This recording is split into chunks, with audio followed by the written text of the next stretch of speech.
దస్తగిరి అనేటువంటి వ్యక్తి వైఎస్ వివేకానంద రెడ్డి గారిని హత్య చేశారు. మా ప్రాంతంలో కానీ మా జిల్లాలో కానీ వివేకానంద రెడ్డి గారికి ఒక ప్రత్యేక స్థానం ఉంది. ప్రజానాయకుడు ఆయన. సామాన్య మానవుడు ఎవరైనా పోయి కష్టం ఉంటే కూడా ఒక చిన్న వ్యక్తికి సైతం ఎంత చిన్న ఆఫీస్కైనా పోయి ఆయనకు న్యాయం జరిగేదానికి ప్రయత్నం చేసేటువంటి ప్రజానాయకుడు. ఆ నాయకుడు చనిపోవడం మా అందరికి కూడా బాధాకరం. నేను అప్పుడు తెలుగుదేశంలో ఉండి అప్పుడు ఆయనతో విభేదించినా, ఈరోజు నేను వైఎస్ఆర్ కాంగ్రెస్లో పార్టీలో ఉండి జగన్మోహన్ రెడ్డి గారికి అత్యంత సన్నిహితంగా ఉన్న వైఎస్ వివేకానంద రెడ్డి గారంటే ఒక ప్రజానాయకుడిగా మా గుండెల్లో చెరగని ముద్ర ఉంది. కానీ మీకు తెలియనటువంటి విషయము, మా ప్రాంతంలో తెలిసినటువంటి విషయము, వివేకానంద రెడ్డి గారికి కూడా ఎన్నో వీక్నెస్లు ఉన్నాయి. ఆ వీక్నెస్లు బయటపడకూడదు. అంత గొప్ప వ్యక్తికి ఆయన బతికిన బతుక్కు, ఆయన చేసినటువంటి సేవలకు ఆయనలో ఉన్నటువంటి వీక్నెస్లు బయటపడితే ఆయన ఇమేజ్ మసకబారుతుంది. ఆయన ప్రజలలో ఆయన యొక్క ఇమేజ్ పలచన పడకూడదు అని చెప్పి ఎన్ని సందర్భాల్లో కూడా కాంప్రమైజ్ అయిపోయి ఇప్పుడు కూడా ఆయన విమర్శించేటువంటి పరిస్థితులు మేము చేయలే. అన్నిటికంటే ముఖ్యంగా జగన్మోహన్ రెడ్డి గారు ఒక్కరోజు కూడా వాళ్ళ చిన్నానంటే గుండెల్లో పెట్టుకొని మా చిన్నాన అని చెప్పి ఆ చిన్నాన ఇమేజ్కు ఎటువంటి డ్యామేజ్ జరగకుండా కాపాడేటువంటి వ్యక్తి. రెండో వ్యక్తి అవినాష్ రెడ్డి గారు. ఈరోజు ప్రెస్ మీట్ పెట్టినా, ఎక్కడ మాట్లాడినా ఎంత హుందాగా మాట్లాడతాడంటే సునీతక్క అంటాడు, వివేక పెద్దనాన్న అంటాడు. ఇంత గౌరవంగా వాళ్ళు మీ నాన్నకు విలువ ఇస్తే, మీ నాన్న చేసేటువంటి వివేకానంద రెడ్డి గారు చేసేటువంటి వీక్నెస్లు బయటపడకూడదని వాళ్ళకు ఉన్నటువంటి కష్టాలంతా వాళ్ళ మీద పెట్టుకొని, అవమానాలు వాళ్ళు భరిస్తూ, కష్టాలు వాళ్ళు భరిస్తూ, జైళ్లకు వాళ్ళు తిరుక్కుంటూ, కోట్ల చుట్టూ వాళ్ళు తిరుక్కుంటూ మీ పేరు మసకబారకూడదని ప్రయత్నం చేస్తూ ఉంటే ఏందమ్మా ఈ చౌకబారు ప్రచారం? నేను అడుగుతున్నాను సునీతమ్మకు, నువ్వంతకు నువ్వే కోరినావు సిబిఐ ఎంక్వైరీ కావాలన్నావు. సిబిఐ ఎంక్వైరీనే కదా చేసిందే అల్టిమేట్గా. సిబిఐ ఎంక్వైరీ చేసిన తర్వాత ఛార్జ్షీట్ వేశారు కదా. ఛార్జ్షీట్ వేసిన తర్వాత ఈరోజు ఆ యొక్క కేసును ట్రయల్ చేసుకోవడము, త్వరగా ఆ యొక్క నిందితులు ఎవరున్నారో వాళ్ళను లీగల్గా వాళ్ళని శిక్షించడం జరగాలి కదా. మరి ఎందుకు జాప్యం చేస్తున్నావు? ఎందుకు నువ్వు ఈరోజు రకరకాల పిటిషన్లు వేసుకొని సుప్రీంకోర్టుకు పోయి ఈ కేసు జరగకుండా ఎందుకు నువ్వు అడ్డుకుంటున్నావు అని చెప్పి నేను సునీత గారిని అడుగుతున్నాను. ఈరోజు ఎవరో వేసేటువంటి విచారణ అధికారి కాదు, నువ్వు ప్రత్యక్షంగా నువ్వు సుప్రీంకోర్టుకు పోయి తెచ్చుకున్న ఒక ఆర్డరు. మా తండ్రి చనిపోయినటువంటి విషయాన్ని సిబిఐ ద్వారానే ఎంక్వైరీ జరగాలని చెప్పి నువ్వు కోరిన పిమ్మట సిబిఐనే ఎంక్వైరీ చేసింది. సిబిఐ కూర్చొని ఛార్జ్షీట్ దాఖలు చేసింది. దాఖలు చేసిన తర్వాత నీకేం అబ్జెక్షన్స్ అమ్మా? కోర్టుకు పోతావు, నువ్వు సుప్రీంకోర్టుకు మళ్ళా పోతావు.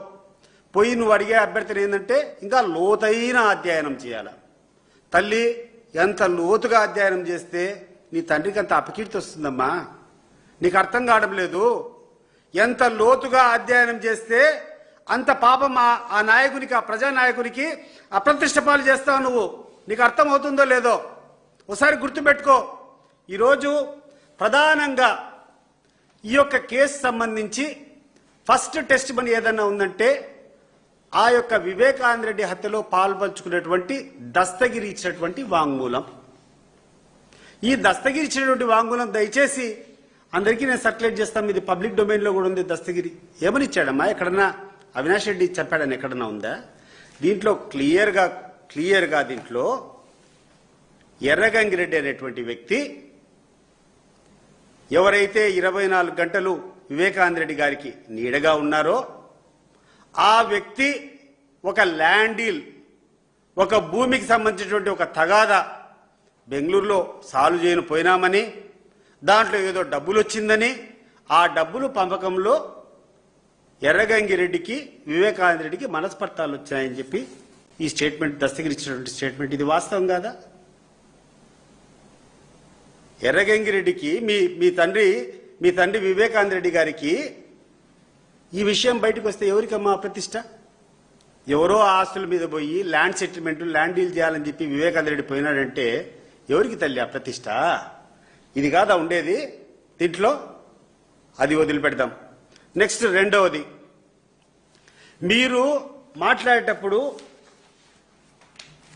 ఈ దస్తగిరి ఇచ్చినటువంటి స్టేట్మెంట్లో యాదంతి Sunil Yadav hit on the genitals area of YS Vivekananda Reddy sir with his right leg and said, మా అమ్మని అడుగుతావరా డాష్ డాష్, మా అమ్మని అడుగుతావరా అని చెప్పి ఆ సునీల్ యాదవ్ వివేకానంద రెడ్డిని తన్ని ఆయన మీద జెంటిల్స్ మీద, అంటే మీకు తెలిసింటది మర్మాయువుల మీద కొట్టినట్టు, గొడ్డలతో కొట్టినట్టు. దాన్ని బట్టి ఏమని అర్థమవుతుందమ్మా?